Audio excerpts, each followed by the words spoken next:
Hey, what is up, YouTube? It's Rich. Oh my God, look who's back. Richie's back. I've been having a lot of questions about inking, and they all kind of revolve around like sort of two ideas. So I'm gonna hit one in this video. It's gonna be short. I'm just gonna get in and out. And then when I have time, I'll shoot another one. But this is just gonna be like a 10-minute video. I would recommend though that like if you want to learn more, definitely go to my Patreon. There's so many videos there, and I cover everything. I think the problem is too, just in general, and it was one of the reasons that I had to at one point sort of chop down my YouTube channel in terms of old videos.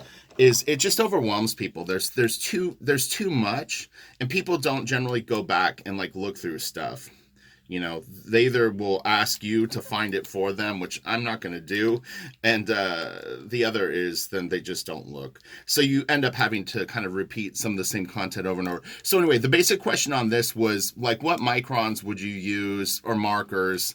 I mean, the size relationships will all be to the same specs. The brand doesn't matter, but like what pen to use for what areas. So this is a Ryan Benjamin page from the first Batman story that we did. I've already inked this page, but I happen to have an extra blue line that got printed out when they originally printed it. They printed it small on the back of the board, and then I don't even remember why. Yeah, I guess they fucked up twice because I don't ever print my blue lines on the side of the paper that actually has any kind of printing on it. The reason being is ultimately at the end, when this thing is done, you do have to still scan it and remove the blue, and it's not a perfect process. What I found, especially with David Finch's stuff, and I was inking over the original pencils, but it's the same deal.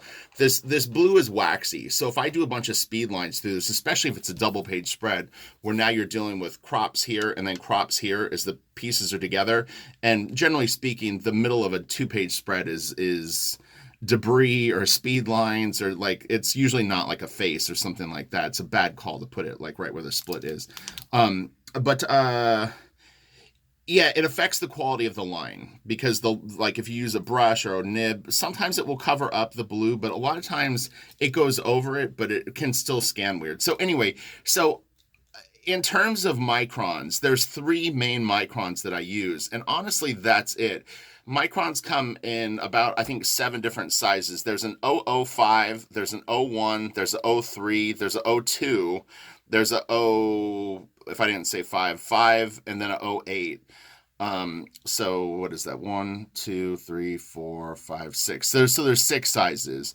I only use three. I use the 005, the 01, and the 08, and the 03, 02, and 05. I really don't use, but you can. But anyway, I'm going to explain.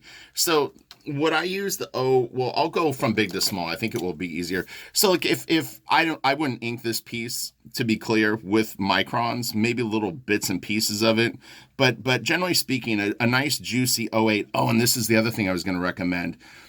Do not buy microns on eBay and just buy the cheapest ones, because there's a ton of Chinese knockoffs of microns, and they're honestly they'll work, but they're shitty. Just like a micron should cost about $1 a pen. It's pretty affordable. But get them. I wouldn't even trust Amazon. I would get them from Blick or like an art store where they're actually ordering them. I'm hoping that this is in focus. But anyway, so yeah, I would just recommend avoid just trying to get bargain pens. It's tempting, I know. And look, we're all on a budget, regardless of stature. You're always trying to save money. It's just human nature. But anyway, but what you'll find when I use a micron, even, I'm still sculpting lines. I know what I want the line to look like, so I'm already sort of mimicking what I would have done with a Hunt 102. But so the 08 is really good for contours, and if you have something against black, like this belt, the lower part of it, and the perspective is a little off here, so I would actually change a few little things. But yeah, like this is decent, and you're gonna have to go in and ultimately fill in the black underneath it anyway. So this gives you a little bit of a thicker holding line. So yeah, the 08's good for that. I mean, I wouldn't use it for anything too finessey. I mean, you can get a fairly thin line with the 08. So then, to me, the '05 sits in the same range as the '08. It's obviously 3 whatever millimeters. I don't even know what it's measured by, but it's 3 things smaller. But I really don't find much of a use for it. If I was going to use the '05, I would honestly just go down to the '01 and again sculpt. So this is a '01. So there's like little pieces of glass like floating around. The '01 is probably my heavy lifter pen. So if I need to do really almost anything I can do with the '01, and I'll get to what I use the '005 for in one second. But this, I mean, I could buy 5 boxes of these and probably knock out. It would be the only pen that I would really need. So I could even do the stuff that I'm doing with the '08. It would be smaller. I mean, or slower. But yeah, the '01 is really nice.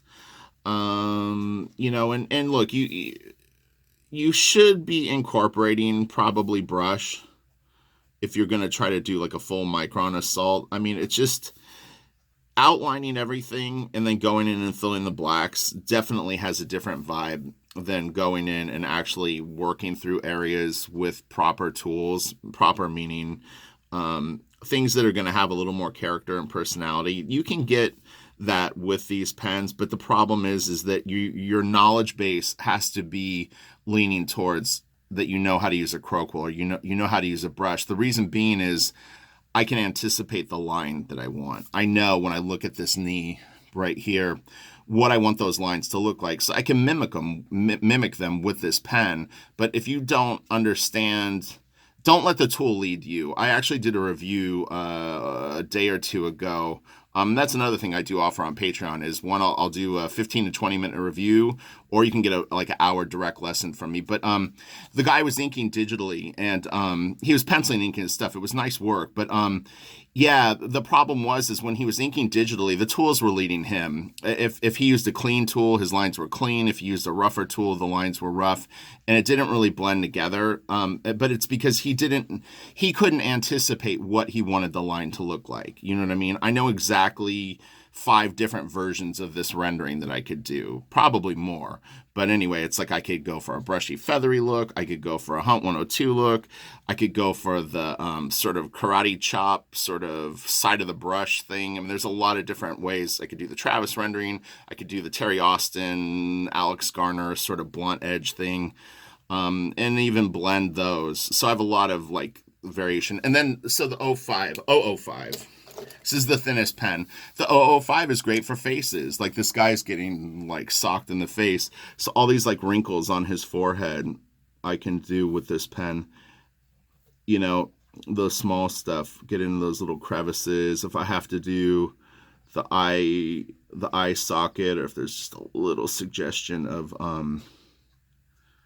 you know, eyebrows and stuff like that with like little thin hairs. And I mean, I'm adjusting the amount of pressure that I put down so I can make this line almost invisible, like where I would press so lightly that this pen barely puts down ink. I don't want to write on this part. I'll keep it clean, but you know, like that, I'm just barely brushing the surface of the paper.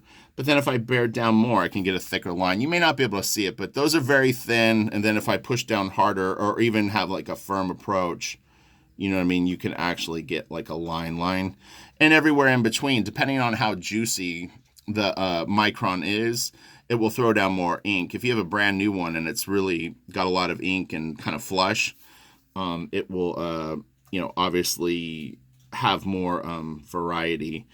But it can be harder. I've got probably 100 microns in my drawer right here that are all either 1s, '05s, or 8s, and there's like 2 or 3. The only reason that I have the other sizes in there, honestly, is I will bring them to conventions just in case, because I don't want to be like trying to sculpt lines there as much, because it's just time consuming.